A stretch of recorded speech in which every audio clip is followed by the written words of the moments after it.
Dans cet épisode, je vous propose de découvrir le lien entre notre alimentation et notre microbiome.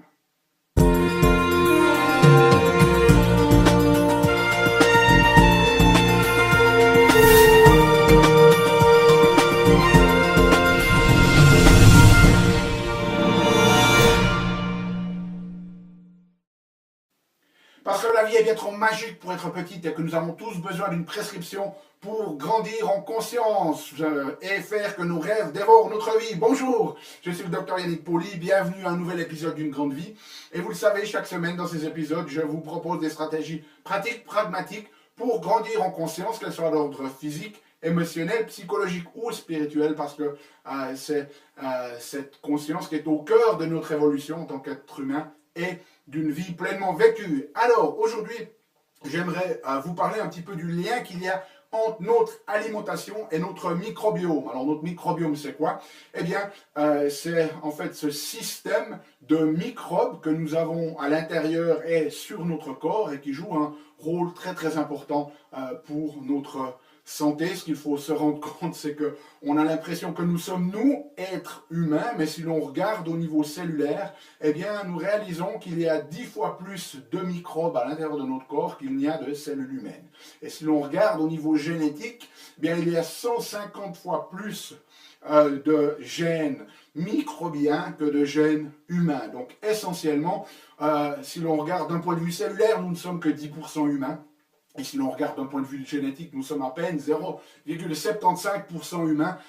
Je crois que ça crée un petit peu un sentiment d'humilité quand on connaît ces chiffres. Et ce qu'il faut se rendre compte, c'est lorsque l'on mange, eh bien, on ne nourrit pas que nous-mêmes. On nourrit notre microbiome et notamment notre microbiome intestinal. Et il faut savoir qu'il y a de nombreux résidents à ce niveau-là. Et en fait, ils sont au nombre estimés, on ne les a pas bien évidemment comptés un par un, de 10 à la puissance 14. Donc vous imaginez la quantité de résidents qui squattent votre système intestinal. Alors, ce système intestinal, ce qu'il faut savoir, c'est qu'il est extrêmement sensible au changement de notre environnement. Par exemple, si vous avez quelqu'un qui mange une alimentation très riche en hydrates de carbone et que vous lui changez cette alimentation et que vous le mettez sur une alimentation très riche en protéines, par exemple, en 24 heures, son microbiome va commencer de changer. Même chose si vous avez une altération de votre rythme circadien, c'est-à-dire à l'heure à laquelle vous allez dormir, par exemple, si vous voyagez et que vous avez du jet lag, eh bien, en 24 heures, ça va altérer votre flore intestinale. Même chose si vous avez du stress ou que vous blessez et que ça inflamme votre corps, ça va changer ce microbiome. Donc, il est très très sensible. Donc, ce que j'aimerais vous parler aujourd'hui, c'est l'influence de différents types d'aliments et de différents types d'alimentation sur votre microbiome. Et avant de pouvoir vous montrer ça, j'aimerais vous présenter quelques bactéries ici. Alors, j'en ai mis d'un côté en vert ici avec un gros sourire, c'est les bactéries qui sont plutôt bonnes pour notre corps. Et puis ensuite de l'autre côté en rouge avec un manque de sourire ici, les bactéries qui sont moins bonnes pour nous. Alors, quand je dis les bonnes et les moins bonnes, je ne vais pas dire les méchants parce qu'il faut se rendre compte que c'est beaucoup plus complexe que juste bon, mauvais. Il y a des questions d'équilibre et d'interaction qui sont très très importantes. Mais en général, on sait que ces bactéries-là sont plutôt associées à des états de santé. On retrouve beaucoup plus de ces bactéries-là dans des états de maladies, notamment des maladies gastro-intestinales. Donc la première, vous avez tous entendu parler des bifidobactéries, bifidus, dans les publicités pour les yogourts. Ce sont des bactéries qui sont très très importantes pour nous. Elles nous aident à augmenter ce qu'on appelle des acides gras à chaîne courte. Ces acides gras à chaîne courte, en fait, ce sont des graisses qui vont être produites par les bactéries. Ces bactéries vont se nourrir d'hydrates de carbone et vont les transformer en ces acides gras à chaîne courte. Je vais me référer à SCFA parce que voilà, c'est un petit peu plus facile pour moi que de revenir sur la notion française de acide gras à chaîne courte. Je ne sais même pas les initiales, mais c'est la version anglaise ici. Et ces acides gras à chaîne courte, en fait, ce qui sont très très importants parce qu'ils vont aider à produire de l'énergie pour nos cellules gastro-intestinales, mais aussi pour nos cellules neuronales. Ensuite, ces bifidos, ce qu'ils vont faire, c'est qu'ils vont aider à diminuer la quantité de LPS. Les LPS, ce sont des liposaccharides. Ce sont en fait des molécules que l'on trouve sur la structure de certains types de bactéries, les bactéries à gram négatif.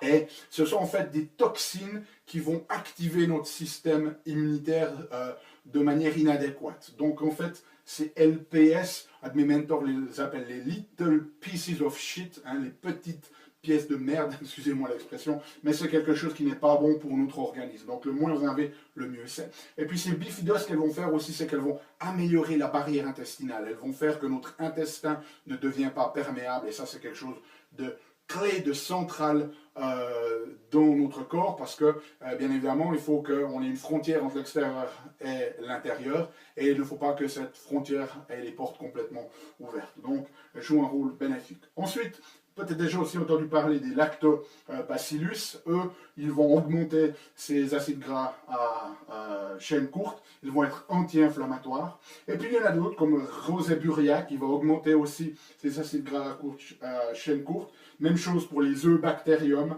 Même chose pour Fecalibacterium qui vont aussi être, en plus d'augmenter ces acides gras à chaîne courte, anti-inflammatoires. Et puis Akkermansia aussi qui est anti-inflammatoire.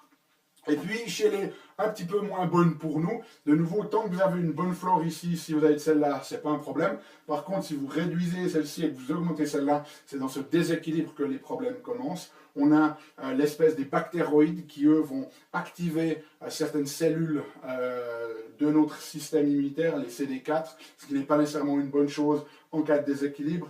Les bilophila qui vont pousser la réponse immunitaire vers un TH1, si vous avez déjà entendu parler. On a notre réponse immunitaire, ça doit être un équilibre entre ce qu'on appelle du TH1, du TH2. Si on a trop d'une de ces deux réponses, ça peut ouvrir la porte à des maladies auto-immunitaires. Donc, ça va déséquilibrer. Clostridium qui active ou qui amène le système immunitaire à développer une forme de cellules qu'on appelle les TH17 qui, si elles sont produites en trop grand nombre, ouvrent la porte aux maladies auto-immunitaires. C'est vraiment le mécanisme, un des mécanismes fondamentaux des maladies auto-immunitaires.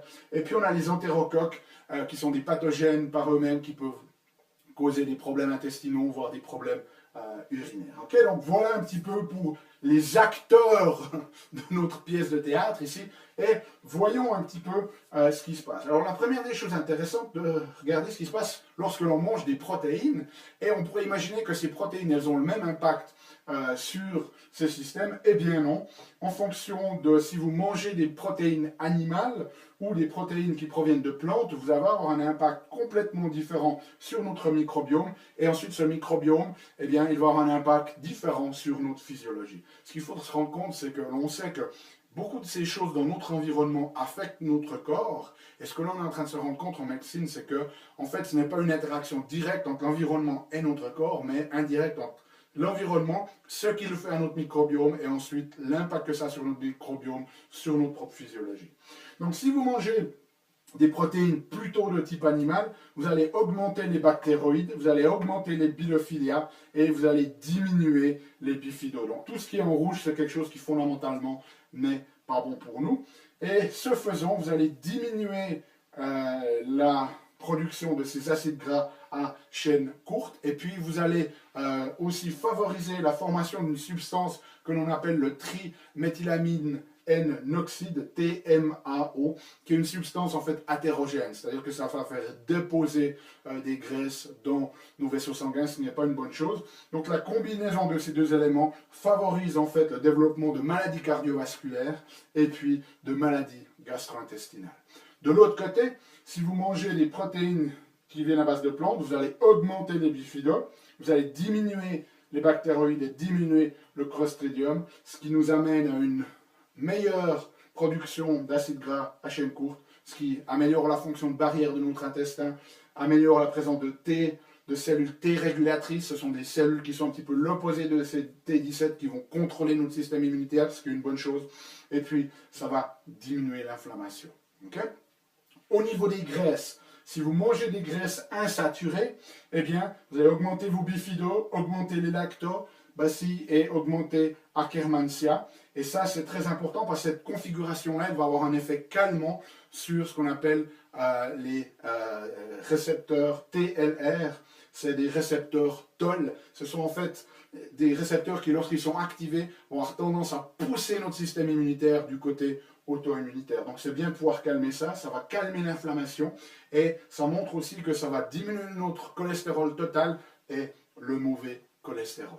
À l'opposé, si vous mangez trop de graisses saturées, vous allez augmenter les bactéroïdes, augmenter les biophilas, et là, ça a tendance à activer ces récepteurs TOL, à créer de l'inflammation, et puis surtout à avoir un impact négatif sur notre sensibilité à l'insuline. Cette sensibilité à l'insuline, lorsqu'on perd et que l'on devient insensible à l'insuline, c'est le mécanisme de base du diabète. Okay? Ensuite, de manière intéressante, on a les hydrates de carbone. Alors les hydrates de carbone, il y en a deux types. Il y a ceux qui sont digestibles. On a par exemple le glucose ou le sucrose ou le lactose. Et puis ceux-ci, lorsqu'on les nourrit, notamment dans des études où ils ont donné des dates à des gens, eh bien ça augmente les bifidos, ça diminue les bactéroïdes et ça diminue le Clostridium. Alors c'est intéressant parce qu'en général, ces éléments-là, c'est ce qui dérange les gens qui ont des problèmes gastro-intestinaux. Donc là, il y a un peu une controverse dans la recherche de pourquoi, en fait, ça améliore notre profil microbien, alors que chez les personnes qui ont d'autres déséquilibres, ça va donner des gaz, ça va donner des ballonnements et des choses comme ça. Et l'une des réponses, c'est très certainement la manière sous laquelle ils sont consommés, dans quel paquet ces les ça arrive sous forme de date ou d'autres aliments. Ce qui est très intéressant, c'est lorsque l'on nourrit les gens avec des hydrates de carbone qui ne sont pas réels, mais des édulcorants artificiels, ça fait exactement l'inverse de ça. Il y a une étude qui montre que si vous prenez un petit sachet de Splendia et que vous le donnez à des souris, ça tue 50% de leur flore intestinale. Donc ce genre de choses, pas bon pour nous non plus. Et puis, il y a les hydrates de carbone non digestibles. Ce sont essentiellement les fibres. C'est-à-dire que ces digestibles, eux, ils vont entrer, ils vont commencer à être digérés au niveau du petit intestin. Les non digestibles, les fibres, elles ne vont pas être digérées au niveau du petit intestin ou de l'intestin grêle. Elles vont aller jusqu'au côlon. Et là, elles vont être utilisées par ces bactéries pour créer notamment ces acides gras à chaîne courte. Donc, si vous mangez beaucoup de fibres, ça va avoir un impact en améliorant les bifidos, en améliorant les lactobacilles, en améliorant Roseburia et en diminuant Clostridium et les entérocoques. Donc, mangez beaucoup de fibres. Bien évidemment, il peut y avoir des situations particulières, c'est des sensibilités au FODMAP, si vous avez surcroissance bactérienne de l'intestin grêle. Mais voici un petit peu les recommandations générales. Et puis encore, avant de vous parler des alimentations, deux bonus pour vous. Si vous voulez augmenter les bifidobactéries et les lactobacilles, eh bien, mangez des aliments qui sont fermentés, par exemple, comme la choucroute. Alors, peut-être en fonction de l'état de votre flore, il faut y aller petit à petit, mais c'est des choses qui sont top. Et puis une chose alors, qui est magnifique, si vous voulez à la fois augmenter ces lactobacilles et ces bifidos, et que vous voulez diminuer les bactéroïdes et Clostridium, ce sont les polyphénols. Vous avez peut-être déjà entendu parler de ces polyphénols, comme le resveratrol, par exemple, qu'on trouve dans les raisins et dans le vin. Ces polyphénols sont des substances que l'on trouve notamment chez les plantes, donc principalement dans les légumes et dans les fruits. Elles ont l'avantage de diminuer à la fois bactéroïdes, Clostridium, tout en augmentant bifido et lacto.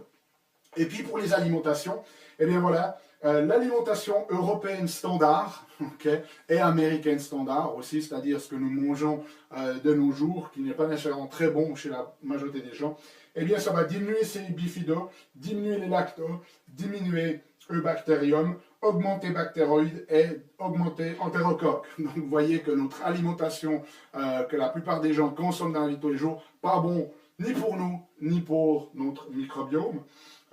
L'alimentation sans gluten, très intéressant, elle fait diminuer les bifidos, les lactos, les eubacterium, et elle fait augmenter les entéros. Et la seule chose positive qu'elle a au niveau microbien, essentiellement dans les études qui ont été faites, qui étaient en fait une petite étude vraiment à court terme, donc on ne peut pas tirer des conclusions là-dessus, c'est qu'elle augmente Roseburia.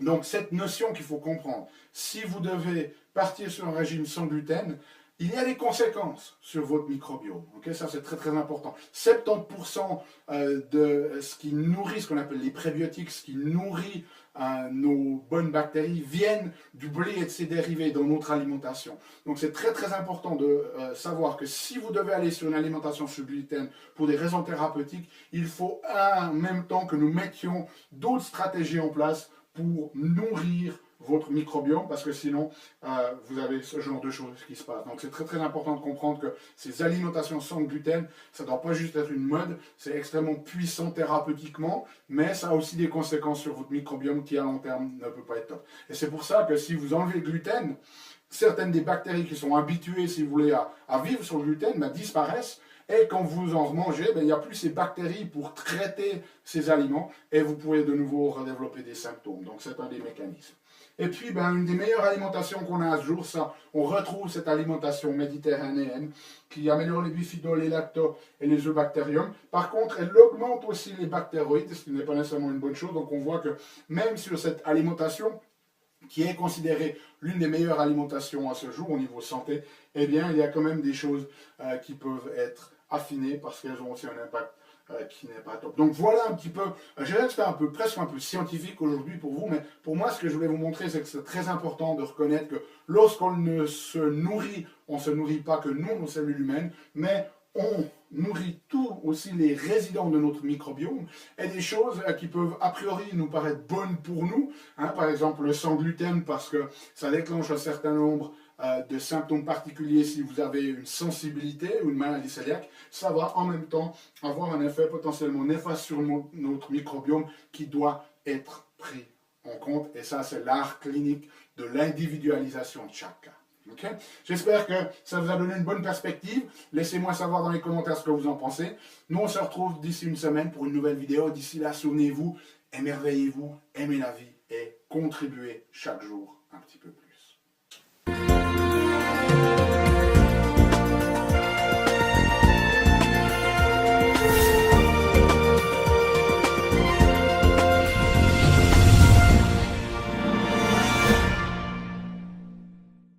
Salut, c'est Yannick. Alors, t'as aimé cet épisode?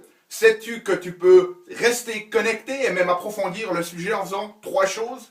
La première, tu peux t'inscrire à mon compte YouTube. De cette manière, tu seras informé des prochains épisodes. La deuxième chose que tu peux faire, c'est approfondir le sujet grâce à ce DVD, les 7 clés d'une grande vie. Il est complètement gratuit. C'est le DVD d'un atelier que j'ai fait de 2 heures environ qui explique les bases de la méthodologie et qui vous donne des exercices pratiques dans la méthodologie Une grande vie. Donc il est gratuit. Tout ce que tu as à faire, c'est cliquer sur le lien. Et troisième chose, je t'invite à me rejoindre sur mon blog où tu trouveras la transcription de cet épisode et aussi où tu peux t'inscrire, laisser ton email afin que je puisse t'envoyer les prochains épisodes. Donc moi, je t'invite vraiment à recevoir ce DVD puisqu'il est gratuit. À bientôt.